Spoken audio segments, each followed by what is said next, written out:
Meanwhile, from home to the hospital, he came with the boda. You were on the boda with him? Yes, and the road was bad. So every pothole in the road sent me screaming. Every pothole. It was painful when I was at home.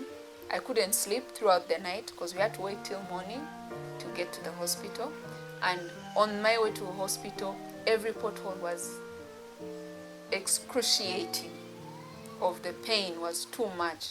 We finally get to hospital and I have to sit in line to wait for my husband to fill in my particulars. Why couldn't you go to the emergency? Apparently the fact that I was walking, they thought you okay. Seem like, yes, it didn't seem to them like an emergency. Oh dear. And I didn't have any bleeding. At that point, Sonia, was the pain still tense? Yes, it wasn't so tense. It had actually cooled down throughout the night. There was a certain point when it kind of like reduced. It wasn't like to my head anymore. Yes, and kind of like reduced, but the stomach was still swollen. Yes. So at the hospital, one of the people who worked at the hospital looked at me, and I think she knew what you were in need. Yes, I think she looked at me and saw pain. So she told me, rest here. Then asked me, did you come alone? I told her, no, I came with my husband. She asked me, where is he? I told her that he's filling in my particulars. So she said, okay, you rest here, your husband and the doctor are going to find you here. So I said, okay. So shortly after that, one of the doctors came and asked me what was wrong. I told him I'm feeling pain in my lower abdomen. Then he asked me, do you think you're pregnant? I told him, yes, I think I am pregnant. So he told me, okay, we are going to do a pregnancy test. We're going to do a urine test and a blood test. Okay. And also we are going to scan to see what the problem could be. Yes. So they did all these tests? They did all the tests. And what were the results? And the blood tests came out that I was pregnant. So I had to go to the scan. So on going to the scan, the doctor who was looking at the screen of the scan got shocked. Why was that? So we asked him, what is it? So he said, you're expecting, babe, do you think you're pregnant? Then we said, we think we are pregnant. Then he asked, is it your first child? Then my husband says, our first babies. So we laughed about it. So the doctor asked, had you checked before? Had he known that there were babies too? No, but he just said, coincidental. I think that's what he wanted. It was the desire of his heart. Okay. So he asked, had you checked before whether there were twins or one baby? We told him we hadn't yet even checked that we were pregnant. Okay. So he said, okay, give me a minute, let me come back. He walks out and then he comes back. When he comes back, he came back with another doctor. Okay. So they look at the monitor and they explain to us. They tell us that one of the babies is implanted properly in the womb, but the other baby was in the tube, didn't make their way to the uterus. And now it was that baby that had burst. The tube had burst? No. The baby itself? The baby, yes, the egg itself. The egg itself. The embryo, I think. Yes, the embryo, yes. The embryo burst because, as it grows, because the tube is not elastic, it reaches a point, either the tube bursts or the baby or the zygote bursts. There isn't a sac. So I think that's why you were getting a lot of pain. Yes, I was getting a lot of pain. And the fluids accumulated too. Yes, and then they said because the passage of my tube was narrow, the bag that was carrying the zygote covered like the outlet, so there was blood in between in the tube. So that's why I was getting pain, and that's as kind of like there was supposed to be like internal bleeding, but because the outlet was blocked, that's why I didn't get any bleeding. So there was no bleeding? Yes. So this blood was accumulating just within? Just in the tube. Very serious. Yes. So the doctor asked me how I got to hospital, and I told them I used the boda. And he asked me, what time did you start feeling the pain? And I told him at 9 Sunday night. In the And night. he told me, and you are still alive? And you can still walk? I told him, yes. And then he told me, your God loves you. So I told them, what next? I said, what are we going to do? So he says, did you come with luggage? So we said, this is how we've come. Okay. So they tell Aaron to go back, Carry the luggage, come back home come back to to hospital because I'm going to get for the next plan. Yes, for I'm going to be. They said I'm going to be operated. They have to cut the tube. Thanks so much, Sonia. That is a very touching moment. You're still watching the Pregnant Mother's Journey Show, and we are still with Sonia. It seems ectopic pregnancy is one of the most common and painful pregnancies that is wiping away many mothers in this journey. Keep it right here. We shall be right back. Sonia, back to you. So, after the operation, or after theater, what happened? What did they exactly do in the theater? In the theater, they told me that they were going to cut out my tube, and I was going to stay with one tube. But I asked them what caused my tube to be narrow. Okay. And they told me it is usually when we get infections. Sometimes when we treat, some of the medication that we treat causes scars in the tube. So the scar tissue narrows, like the diameter. Decreases by some length. Decreases. So sometimes when the egg is passing, it fights to go through. To go through, yes. And they asked me if I used to get painful periods. Periods, yes. And I told them yes. I could literally know when my period was coming because it was painful. And then there are times when you feel like a drop, and then before in the next day you're in your period. So that's why they were saying the egg would be fighting to go through to the right place. So in the process, it does not make it to the right place, but gets disrupted in the middle. Tube. Yeah. Sorry that's about what they that. told me. What a painful experience to us. Yeah. So after theater, you come out. I come out and I have a scar, and the baby that they've left inside, they're trying to keep it inside. Oh, one was out. Yes. One was in the right position. Yes. So now this one who remained inside. Yes. Well, what happened? They because I told them I kept on getting those pains, like contractions. Then they told me that the second one is also trying to come out. So they gave me some medicine that would stop the baby from coming out. How old was the pregnancy by this time? By this time, according to the scan, they said it was 4 weeks. 4 weeks. Sorry, 4 weeks or 6 weeks, around there. That is 1.5 months. Yes. It was around there. So sorry, Sonia, about your experience. It was a very touching story, very painful, and at the same time very educative. Yes. So when you left the hospital? Yes, I left hospital with now this other one. So what did you do to maintain this one? And I left hospital I was discharged on a Sunday, and then on Tuesday she came. The other one also came out from home. Yeah, because they told me there's no way the other baby would have survived the surgery and all, because after theater, when I came out of theater, everything I would put in would just come back. Everything I would would just come back. You just throw out? Yes. I would throw up. Everything would just come back. And then the bleeding just continued. Yes. Continuing and coming intense and intense and intense. Sorry about that, Sonia. So what did you do to calm down this bleeding and the healing process? How was the healing process? What exactly did the doctors do to help you heal? It wasn't really about the doctors. My healing wasn't the doctors, really. What did you do? Because my healing, because I would have given maybe credit to the doctors on the healing, but the medication they gave me while I was leaving hospital, when I got home, I went to one of our family doctors. And when he looked at the medication, he just threw it all in the dustbin. Why? And he told me, you are still pregnant.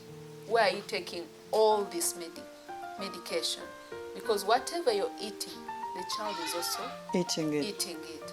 And he said, all this medicine is not supposed to be taken by a pregnant mother. If you were not pregnant, it would be okay. So he threw it out, and then he gave me some other, it was actually one tablet. And then he told me, first take that as we try Wait and see. Yes, wait and see The healing situation process, of, yes. of this one who is inside. But when she came out on Tuesday, because I went You to left see my Sunday? doctor. You left I Sunday? left Sunday. I went to see my doctor on Monday. Then Tuesday. Sorry, she was out. Yes, the baby was out. And now after the baby came out, saying, now let's work on you. So they worked on me. They dealt with the scar. He told me to give myself 3 months. I gave myself 3 months. I finished the 3 months. That was in September. Then he told me after healing, I should go for an X-ray. Okay. I think they call it an HGS X-ray, where they check your tubes and your uterus. Okay. So I went to Kampala Imaging Center for Okay. that X-ray. Then after the X-ray, I took back the results to him, and he told me even the left tube that I had was partially blocked. So what did they do? So I had to undergo a certain process called hydrotubation. What do they do in that? They actually push a certain medicine or drug through the tubes? Through your vagina, and then it goes into the tubes. Literally what it does is to like flash. You know how you flash? Flash, yes. Like they keep to pushing remove whatever that is there out. Yes, they keep pushing the medicine. It's a very painful process. Sorry. You can't be under any anesthetic because you have to keep breathing in And out. in and out. So they keep pushing the medicine, pushing the medicine, pushing the medicine till they finish all the medicine. Then after they tell you, pad yourself. How many times do they do that? Was it once? For me, they did it once. Once. And yes. you became and okay? Then they told, after now that, they tell you to rest for like 2 weeks. Then after those 2 weeks, they tell you now you can start conceiving. Okay. Yes. But sometimes you still have to do a urine test to check if you have any infections. Okay. Then after that, they tell you to try and conceive. But for me, even after them doing that process, they told me to try and conceive, and it was even worse. It was more painful. Because every time we tried the first time, the period came, and again it was bad. It was so painful, I couldn't stand. I couldn't stand up straight. My legs were weak.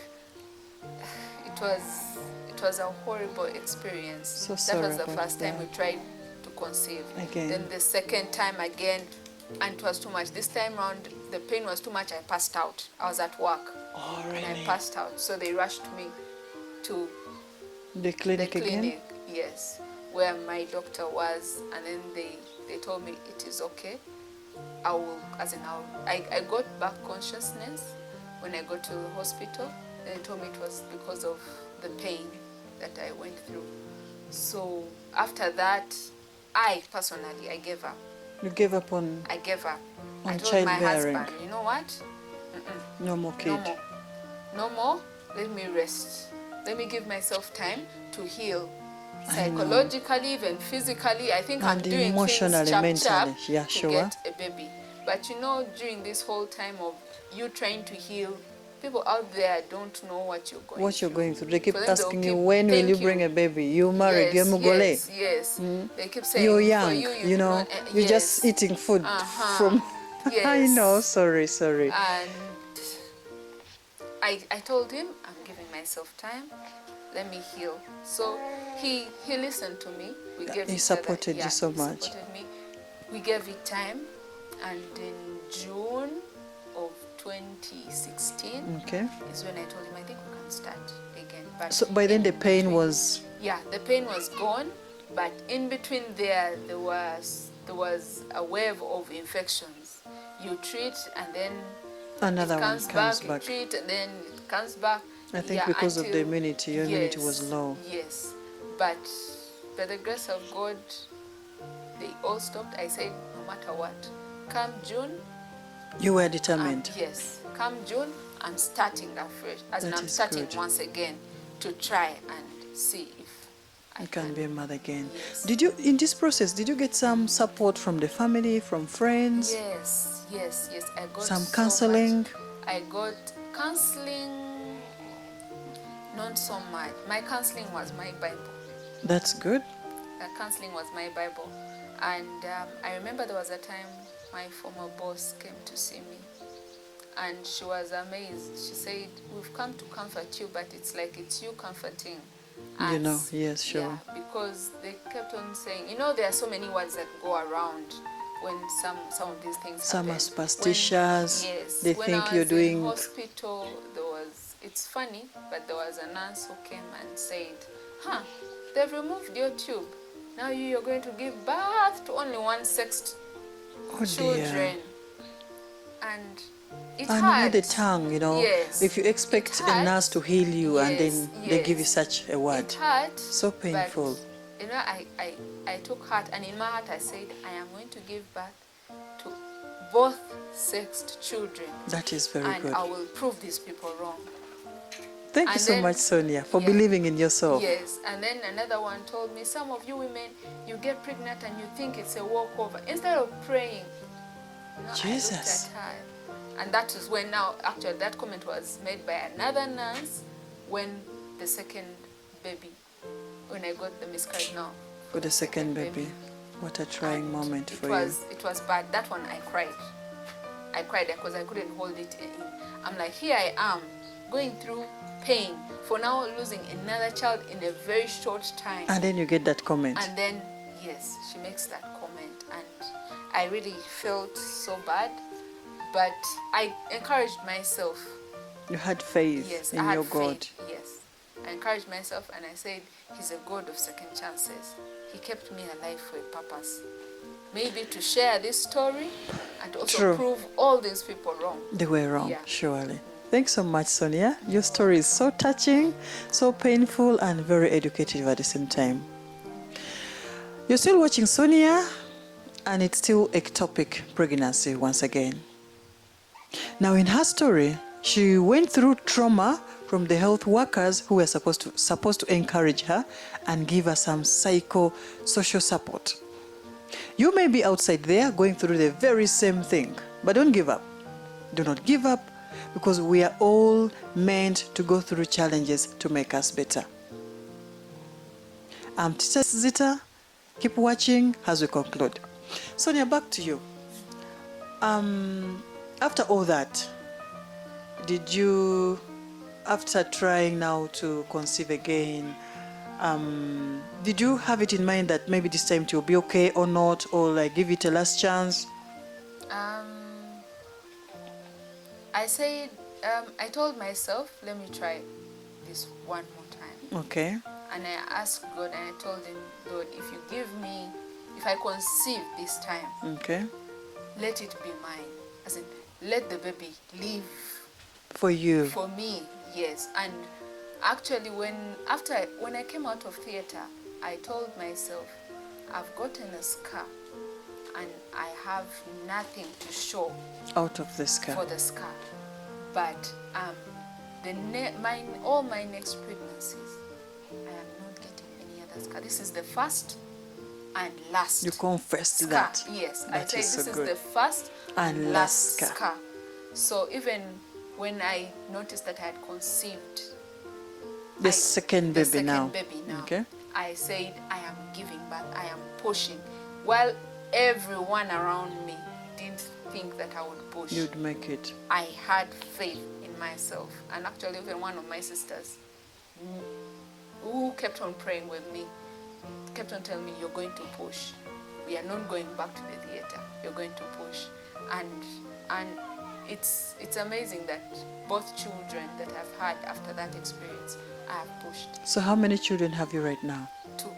Two. A boy and a girl. So you've proved the I nurse proved wrong. the nurse wrong. Wow, God is good. All the time. So how did you feel with these ones? Were they normal, no pain? Yes. With these ones, with the second one, there was no pain. It was normal. It was normal. But now with this one, the pain that I got, the other excruciating pain, came. Tried to come back. Yes, it came. Which month was that? It was last year around April. How Around old actually was the this time. pregnancy? It was I think less than a month old. Because I went for the scan and they told me it was too early to For you to scan? as in To determine? to determine, yes. But I'm thinking it was less than a month.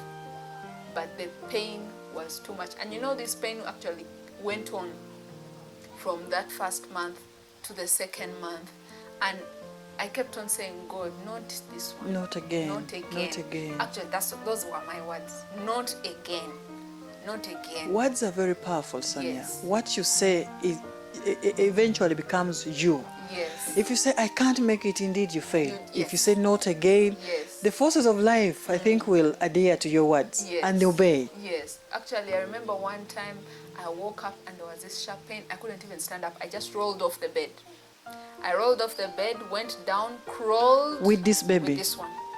Crawled to my son's room because we were in lockdown by that time and he wasn't around. That was the good thing. You kept saying not again. Yes, I crawled, but the whole time I kept on saying not again, Not again. not again. So when I got to his room, I got my Bible and I said, God, not again.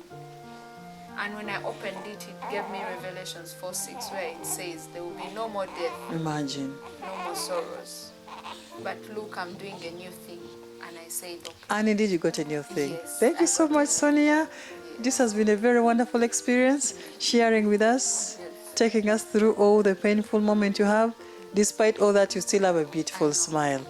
And thank you for opening up. Very few women can accept that. We got very many, but all were like, I can't speak because of the experience I went through, you know. And others were not even worse than yours. You don't hear there's a tube, there's a nurse telling you this, there's this, you know, border, the pain. You can easily black out. But you stood strong, you stood firm, and you gave it another trial. And here we have some little bouncing baby around. Thank you, Sonia. Your story has been so inspiring. Please give us a word to those who are viewing, listening to you and watching your story. What is your last word for them? What do you want them to learn from you? What word of encouragement can you give us? I've learned something from you. Not again. Yes. Yes, so not again. Yeah. Yes. I would like to tell the young girls out there, for me, what happened to me, it's a long story. I won't be able to share it here with you, but it came about because of an infection that I got. Okay. Because of something that happened in my life, something that is deep I can't share. But because of that infection, I had no one to confide in, and I kept quiet. I tried to seek personal medication in one way or the other, but silently. And by the time I actually noticed that I had the infection, it was too late, and whatever had been going on for quite a long time. So all that you went through was caused by the infection? Yes, by the infection. Because by the time the infection was actually noticed and properly treated, it was too late. Yeah, it was too late. There was some time, so it caused scarred tissue. So my word out there, do not keep quiet. Don't be silent. When something happens, speak. Speak. Find someone to actually speak to talk to. A teacher, yes. a friend, yes. a neighbor. To actually help you, and you get the right, proper, treatment and attention. Yes. And not that every infection that you will, the medicine worked on so and so, it will also work on you. On me. No. Go, let them check you, let them find out what the problem is, and then you get proper medication. And then also not giving up on yourself. knowing that what has happened to you for a reason. True. To help someone out there. Yes. Because God doesn't make mistakes. You're right. Yes. Thank you, just Sonia. creates opportunities for us to actually help other people. And reach know out. him better. Yes, and know him better. Thank you so much, Sonia. You're welcome. That brings us to the end of our show for today. Thank you so much for watching. Please don't go away. Catch up again in the next episode as we take you through a journey of another mother who conceived at a very tender age of 16. Her story is once again so touching, and Dr. Chigundu will take us through that. What happens in early pregnancy? What happens in ectopic? What should a mother do to avoid such things? And self-medication, as you heard from Sonia, is really deadly. So you out there watching it, in case of an infection, in case of any sickness, please seek proper medical help. I'm Teacher Zita once again. I'm signing out.